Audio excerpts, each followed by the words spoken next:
Hey, Moto Academy. Albert from the Moto Academy here. Gosh darn it. 2025. It's here. And you know what that means? We're podcasting. Whoopsie daisy. And guess what? We're also on tour. We're continuing the tour because, of course, we are. And we're up in the game. We're going to more tracks, more locations to try and see as many of you as humanly possible. So go to themotoacademy.com. Check out the website. We have tour locations popping up absolutely left and right. I think we already have close to, definitely could be wrong here, but I want to say close to 80 of them on the website for 2025 already. And we'll be adding about 50 more over the course of the next couple of months. So keep your eyes peeled. If you don't see something near you, send us a message, but also have hope in that we are constantly booking more and more. Let me have my ritual magic mind before we start this podcast. Make sure I'm firing on all syllables. Already messed up. That's why I need to drink this thing. This episode is going to be answering all of your questions inside of the Moto Academy app. I've already said Moto Academy about 5,000 times, but that's okay. That's what we're here for. I'm your fearless leader, and I have to make sure I remind you what we do here, and it's the Moto Academy. So answering questions, they might be all over the place. Some of them are definitely geared towards the new year. I need this.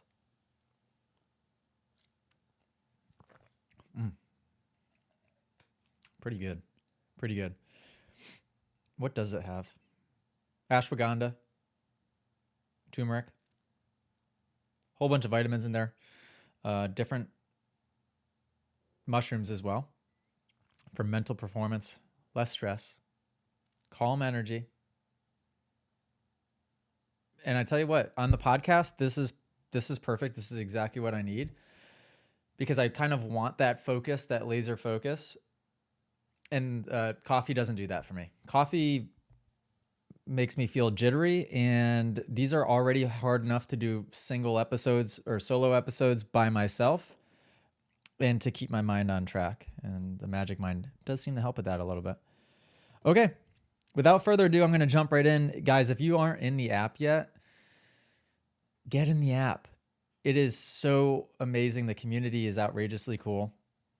And all the questions I'll be answering today will be questions from everybody that are inside of the app. So if you want to ask questions to be featured on this podcast, hop inside the app. Allie's calling me for some reason. Let's say hello.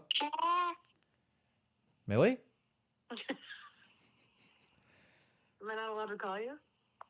I'm on the podcast. Oh, get that kiss. Oh, I forgot you were doing a live. Okay. Yeah. No, the live's at 2. I'm podcasting right now. And she hung up on me. First question from Travis Beam. Shout out Travis. And his subtag is fast guys. So Travis must be a fast guy. I'm working on getting all of the points for my pro card right now to race pro in 2025. Wondering what the best way to start my first pro season off as a privateer would be. Should I go all in and try to get to as many nationals as possible, or just pick out a few close ones and just do those to start? Travis, great question. And that can be answered a bunch of different ways. First of all, sorry we took so long to answer this in the podcast. According to this, you asked this 1 month ago. But hey, better late than never. That question would totally depend on, first of all, I guess your budget. But let's say the budget doesn't matter and we still just want to value our time and do what's right. I think there's nothing like gaining the experience of gate drops. So therefore, a lot of races will be helpful. So if budget is of no question, then maybe the more the merrier. What you're going to find as well is that each one you go to, you'll be far less nervous than the one prior. And so just getting those almost out of the way in a sense is really important. Gosh, I remember how nervous I would be for my first few. And now I think a large reason why now, and not nationals, but Supercross, I show up and I can perform halfway decent is because I'm calm and I have this quiet confidence of like, I have a game plan. I know what I'm going to do when I get out there. And you see frantic energy from those that are new to it. You see the one lap, the qualifying lap, being done like a complete Hail Mary attempt where it seems like they're going to kill themselves at any moment. It doesn't look fun. It looks forced. It looks dangerous. And honestly, it just looks slower than if they just took a chill pill and just had a little bit of confidence and stuck to a game plan. And sometimes you need to get a few of those ones out of the way because I mean, shoot, I turned pro when I was 16. I was so silly and ignorant and just didn't know, right? And so it just took doing a lot of them. Now, people that are on a budget, I tend to give specific advice in that, first of all, try and get the Supercross license, because if you're going to earn a living riding a dirt bike, the likelihood of it being an outdoors versus Supercross, it's going to be Supercross. That was the only way I was able to make a living in my career. Not that I made much money racing my dirt bike, but I made enough to keep going. And I think that's more than a lot of people can say that try to scramble and spend all this money getting to these outdoor events. Still important to have the experience of both, but make sure you send me a private message in here, Travis. Let me know your exact situation. I can really zero in on where your focus should be. Shoot, if you gave me an exact budget, I can tell you what you should do with it and maybe where that money would be best spent. I spent a lot of those years, age 16 to basically 16 to 25. No, all through it. So 16 to 30, building my own versions of race teams, creating the budget and figuring out, okay, there was years where I had $25,000, $30,000. How do I spend this $30,000 as wisely as possible? And some people even have, honestly, less than that, and you can do it with less than that. So yeah, send me a message. Great question. And I love to see the fast guys in here. Pretty cool. Cameron Bradshaw still has the best profile picture in the Moto Academy. Did you ever have any issues with shadows on the track in Supercross? Yeah, the first track that comes to mind is Daytona. Daytona, I couldn't see anything, to be quite honest. And my vision, I'm pretty sure, is 2020. Like, my vision's quite decent. And Daytona with the dirt, the factor was that the dirt is dark. In the parts of Daytona where there's the lighter dirt, it's not as bad. But where the dirt was dark and you're outside with the lights, forget about it. And not only was it dark, but it was like sand. So you just had holes and you couldn't see the holes. I mean, treacherous. Daytona is absolutely no joke. The rest of them, honestly, the lighting is fantastic. Like, you can't tell the difference. Now your eyes might get a little messed up when it goes from like opening ceremonies and the fireworks are going off to all of a sudden the lights just turn on all at once. And you're just like, geez, takes your eyes a couple of minutes. But beyond that, pretty good. The other track that would come to mind would be Atlanta, the Speedway. So when we weren't in the stadium and did the Speedway, I remember 2021 or 2020, we had one where it was timed for TV. And so it was a day race. And I remember being on the gate as the sun was going down and all of the big jumps were kind of going right into the sun and you couldn't see anything. That was less of a factor with the lights, but just couldn't see absolutely anything. And that was horrifying. That was more scary than Daytona trying to deal with the shadows. No doubt.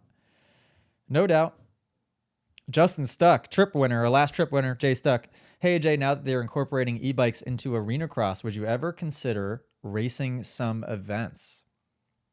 I'm open-minded to all of it, Justin Stuck. I sure am, but I tell you what, props to the guys that race the Starks. Who's racing the Starks right now? Kalana Humphrey. Bogle, pretty sure races one. Hicks, fast, races one. Who else? The guy, Josh Hill, probably, wicked fast. It's not easy because you don't have the clutch. And I know I've said this a million times, but for somebody that's used to riding Supercross style obstacles or just racing period and having that clutch, I didn't know how much I was using it until it was taken away. So I think I would just need more practice on the Stark in a Supercross specific setting to gain a little bit more confidence and control to then go out and race. But hey, since you just asked about Winchester, we just built a Supercross track, and I'm going to be riding Supercross a bunch next year just with our students on a weekly basis. So I think naturally I'm going to get comfortable. So yeah, we'll see. I'll keep you updated. I will keep you updated. Ooh, okay, this is a good one. And I don't know if I've talked about this one or not. I liked it. And usually that's my sign of that I answered it on a podcast. Brian Latimer, shout out, said, I just rode a 450 for the first time this past weekend. This will be controversial, but in some way I felt somewhat safer on the 450 than my 250. I feel like I'm screaming my 250 from corner to corner, but the 450 I could roll on the gas and coast the majority of the track. Could you argue that with discipline, a 450 could offer more enjoyment for a vet rider for this reason? Yes, 100%. Probably the question I get asked more often than not, or more frequently than any other question is, hey, AJ, this is my situation. And I'm looking to buy a bike. What bike do you recommend? My answer will change for everybody, whether it's somebody moving up from little bikes to a 125 or 250, trying to choose between those, or maybe somebody that's like 180 to 250 pounds and, 30 or 60 years old, whatever it is. Brian, I think in your position, I'm going to take a guess as how old you are. I don't know if you've ever told me. Don't get mad at me. 42. No, you got to be younger than that. 38. I don't know. Gosh, 40, 36, not sure. And just looking to do it at the level that you do it, which is like a very calculated BC rider, right? Very calculated. Brian is extremely smart. 450 all day long. There's some personalities that maybe with more time spent around me, I could convince them to ride with more calculation, but let's face it, they're just not a calculated individual. Don't get on the 450 because the crashes can just be amplified to a crazy magnitude. It might feel like you're in control, and then as soon as it starts to get away from you, holy cow, it'll get away from you. Honestly, the Stark does the same thing. It feels like you could put that bad boy in 60 horsepower and it's like, all right, I got my reins on it. I feel pretty in control. It's super smooth power delivery. And then like when it starts to go wrong, the weight of the bike and the power, you're going to realize really quick why people sometimes discourage others from getting on a 450. And usually a racing environment is what will bring out those scenarios. So Brian, for you, absolutely. I think for most people that are trying to debate it, message me and I'll give you as much help as I can. It really depends. I've had a lot of guys recently that are like 6'3" to 6'5", so a little on the taller side. And with that, maybe 200 to 230 pounds. So kind of right there on the cusp of like, you could argue that that is a bit too heavy for a 250. The 250 might feel fine on some tracks. It might feel really good on some tracks. And then on others, you're going to be shifting way too much. You feel like you won't have the power that you need. And you're trying to like wring the thing out to like get it to create the power as opposed to focusing on the technique. And that would be the argument. With 125, the 250, same thing. It's like everybody would just, the cliche of the 125, you've got to ride it. You got to transition to that bike to learn how to carry momentum. There's an argument for that 100%, but a lot of times you have to ride the bike too aggressively and then you can't focus on the technique and the body position. The body position needs to come first, and the body position always needs to remain the most important. Roll speed, momentum, the flow, all of that is very important, but without body position, you can't focus on that. So yeah, I don't know what I'm talking about, but great question. Great question. Ooh, Richie Keeney. We got a video sent in with this one. Let's watch the video first, and then I'll read the question. Oh, we're on a snowboard. We got some rail action. Oh my gosh, I haven't snowboarded since I was about 14 years old. I used to be halfway decent. Now, when you put me in the uh like the terrain park, jumps, okay, I've got them. Rails, forget about it. I could not figure out how to get across a rail to save my life. I've hurt myself probably worse on a snowboard than I have on a dirt bike. But he asked, "Do you think snowboarding could help with balance on a dirt bike?" Yes. The biggest difference, and this is like how I've been able to deliberate like what I'm good at and what I'm not. If I am going straight, I can do it.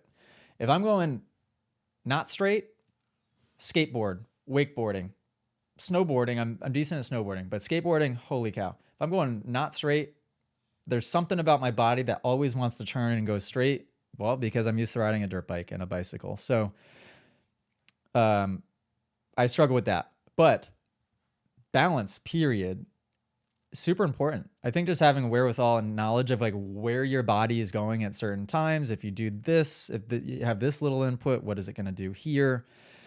When I was little, I wonder how many other, I'd be so curious to ask other pros, like what they did for balance exercises or if their dads were as crazy as mine was. My dad had me on a unicycle when I was like 6 or 7, and I got really good at that unicycle. I mean, I could ride the thing backwards. I could ride it up and down, jump up and down stairs on it. My dad had me learning how to do handstands and walking up and down stairs and handstands. My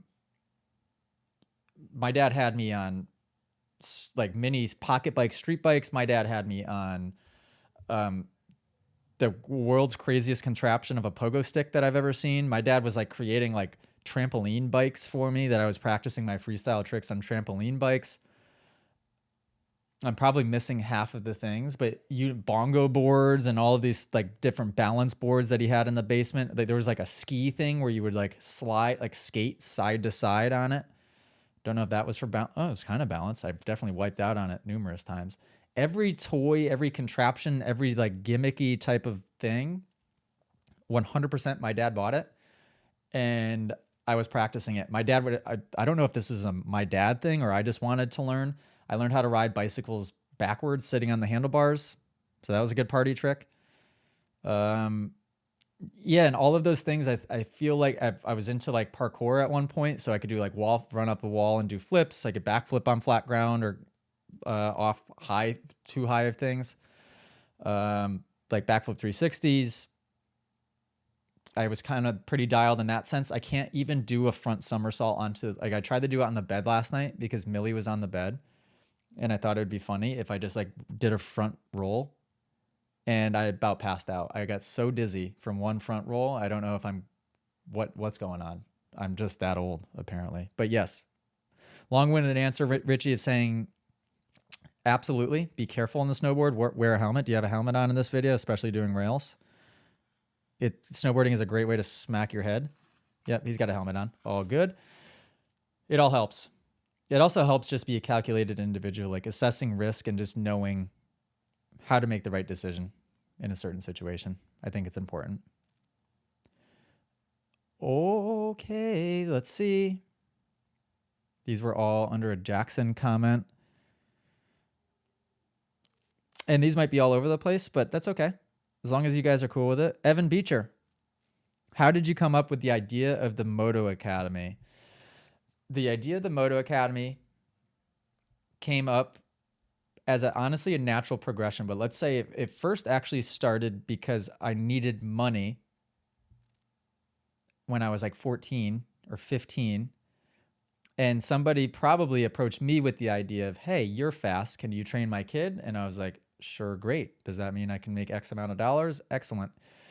And pay my truck payment and my fuel to get to the track.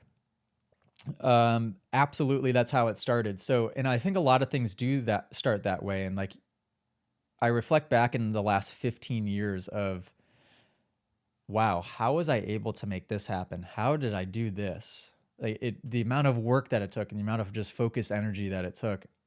And a lot of times the answer is just because you had to. And the because you had to is definitely how it started. And thank God. because I love it so much now. Obviously, it wasn't the Moto Academy at first. It was AJ Catanzaro Moto X Academy when it started. And even before then, it just didn't have a name. It was just me doing lessons, right? So it was organic in that sense. Yeah, it's so amazing to reflect on, because honestly, it's only been 15 years from the very beginning of when I started doing lessons, and to think how much has happened in only 15 years. And that helps give me confidence for the future as well, because just certainty for the future in that much was accomplished in 15 years. I'm 30.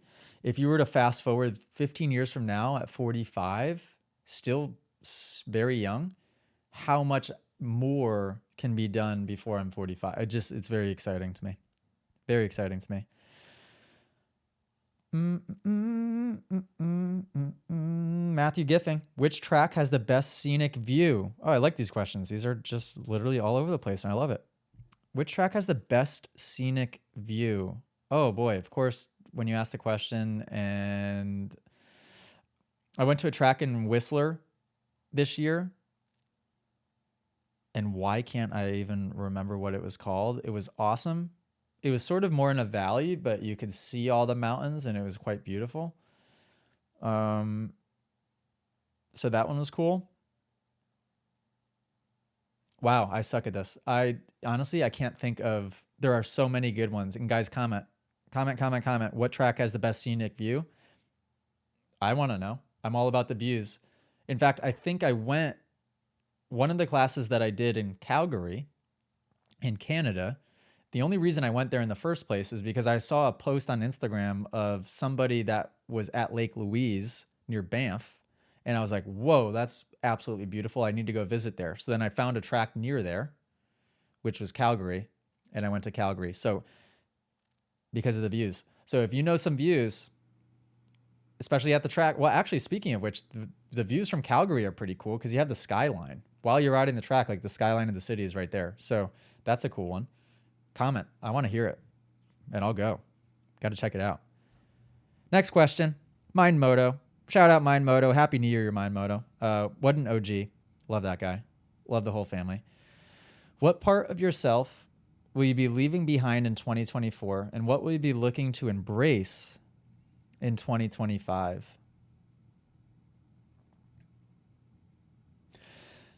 I think being less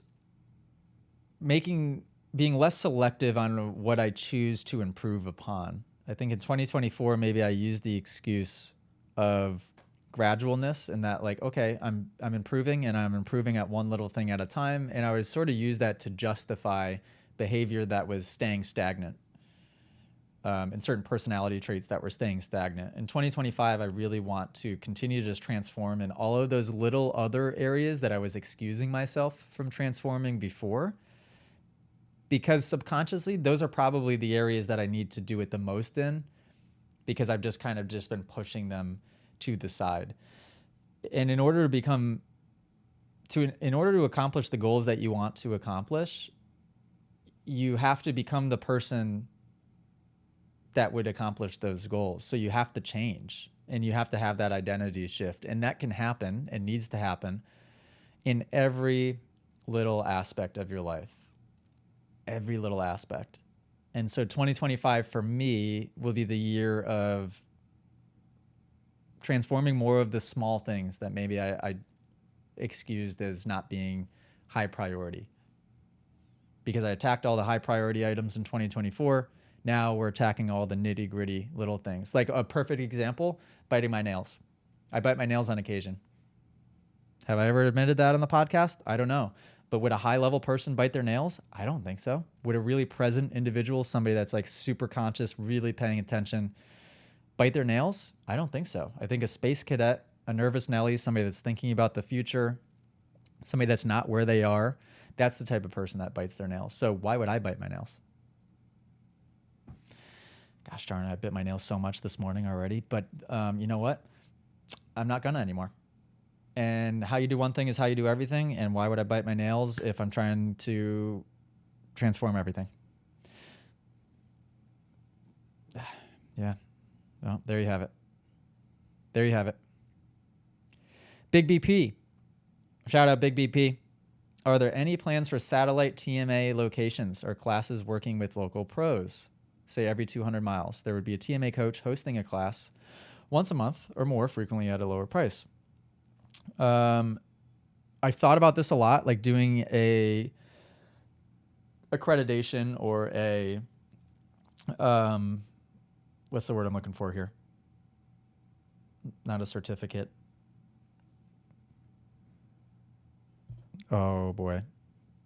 You know, it's right there on the tip of my tongue, but I can't think of it. I've thought about it. I think it's too early days, and I think that not yet.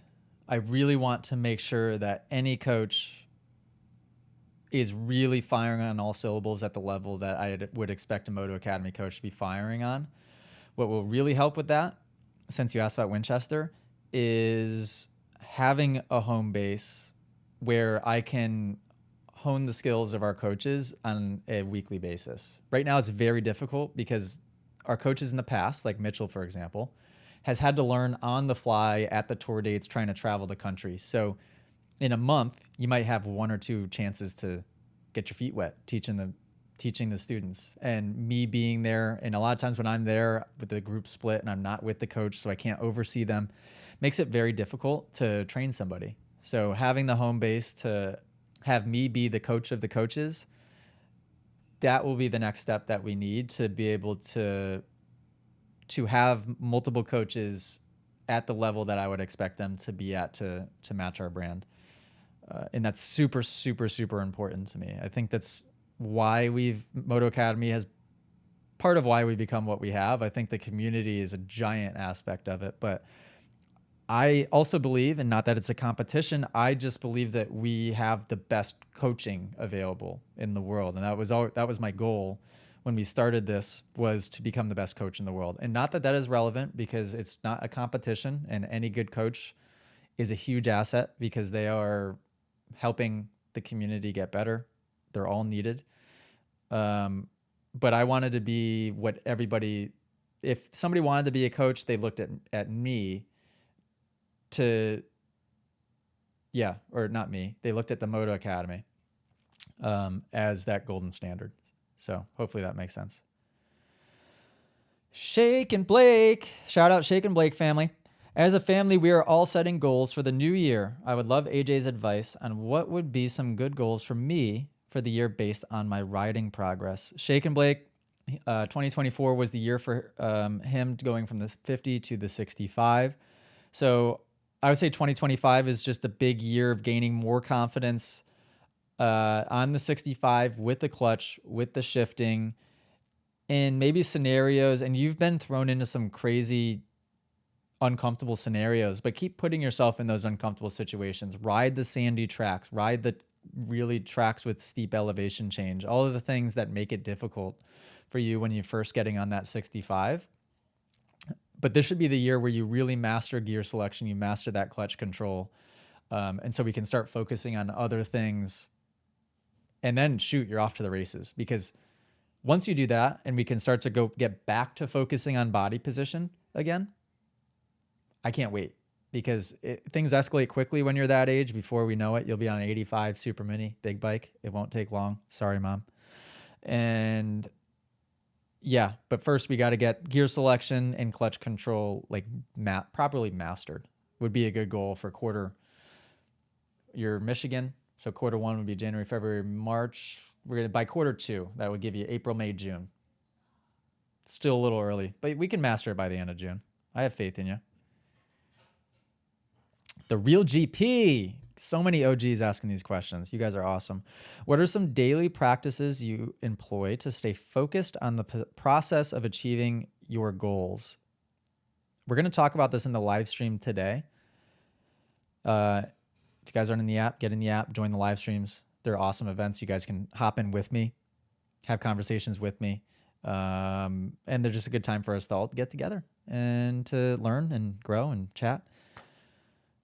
What we're going to talk about in the live stream today is the value of having a scorecard for a business, for a team within a business, or for yourself personally. Because if you aren't keeping score on a weekly basis, makes it very hard to stick to any type of goal, any type of like lead measure or routine that would lead to the goal.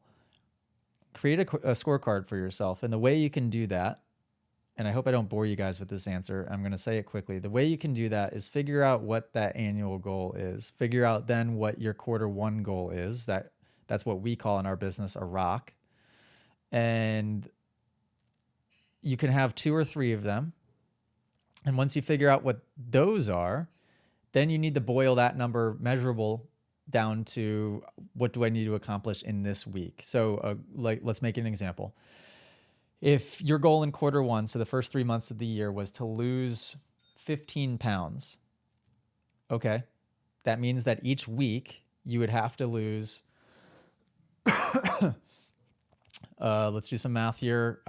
Oh boy, 15 pounds in 3 months. So that means in a week, so in a month, that would be 5. In a week, that would be 1.25. So 1.25 pounds a week.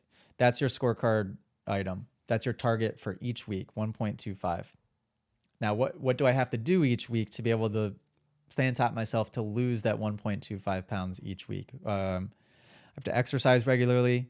Be more specific. What exercise regularly isn't a good enough goal. So I'm going to go for a 1-hour walk each day. Great. I'm also going to cut out carbs. That's maybe a big one, but great. And third thing, I'm going to hydrate better by drinking 6 bottles of this, well, let's say just a gallon of water with a little bit of electrolytes mixed in there each day.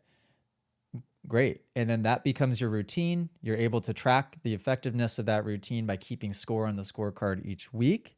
And this can be done for things, like I just said, at a personal level, as far as losing or gaining weight. It can be done for a business, like each of our teams and each of our individuals on my team. Employees have scorecard items. If they didn't hit the target, it's red. If they hit the target, it's green, and it becomes a game that you keep score of. If you're playing a game and you're not keeping score, everybody loses interest. Think of it that way. So that will just, I think that what that does is it creates accountability and ownership in the day-to-day. Yeah? Decent answer? No? Hello? Lunch is ready? Do you want me to bring it down? Sure. Okay. Bring Mill Dogs down here. Okay. Okay. Ryder Mays. Shout out Ryder Mays. What was your favorite place you visited this year? I enjoyed MX Dorno, a track in Italy, northern Italy.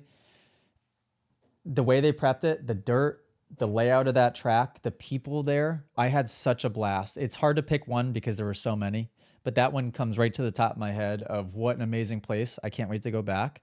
Another one, UK, both. Wait, did I go to 1 track or 2 tracks there? 1. Are you sure? We only did Moto 101 this year? No, I did Flackwell Heath. Yeah. So both. Millie, ¿dónde está tu pantalones? She had a poop.